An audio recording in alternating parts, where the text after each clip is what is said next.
Hi friends, అందరూ ఎలా ఉన్నారు? అందరూ బాగున్నారని కోరుకుంటున్నాను. మోటరోలా ఎడ్జ్ 60 ఫ్యూజన్ అయితే లాంచ్ అయిపోయింది. బెస్ట్ బడ్జెట్ స్మార్ట్ ఫోన్ అని చెప్పుకోవచ్చు. దీంట్లో మీడియాటెక్ డైమెన్సిటీ 7400 ప్లస్ ప్రాసెసర్ అయితే యూజ్ చేయడం జరుగుతుంది. అండ్ బ్యాటరీ బ్యాకప్ వచ్చేసరికి 5500 ఎంఏహెచ్ బ్యాటరీ అయితే ఇవ్వడం జరుగుతుంది. అలానే 68 టర్బో పవర్ ఛార్జర్ అయితే ఇవ్వడం జరుగుతుంది. అండ్ అలానే సెక్యూరిటీ అప్డేట్ వచ్చే 4 years of security updates and 3 years Android update అయితే ఇవ్వడం జరుగుతుంది. And Dolby Atmos stereo speakers అయితే ఆఫర్ చేస్తున్నారు.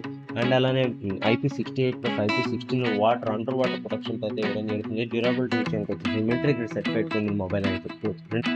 అండ్ కెమెరా విషయానికి వచ్చేసరికి 50 megapixel Sony lithium 700C sensor అయితే ఇవ్వడం జరుగుతుంది. సెకండరీ కెమెరా వచ్చేసి 13 mega ultra wide angle lens ఇస్తున్నారు. 32 మెగా ఫ్రంట్ కెమెరా అయితే ఇవ్వడం జరుగుతుంది. Micro SD card with 1 TB వరకు మీరు ఎక్స్పెండ్ చేసుకోవచ్చు. మీకు 3 కలర్ వేరియంట్స్ అయితే ఇవ్వడం జరుగుతుంది. ఇది April 9th ఫ్లిప్కార్ట్లో సేల్కి అయితే తీసుకురావడం జరుగుతుంది. Please like and subscribe RK Telugu tech channel. Thank you.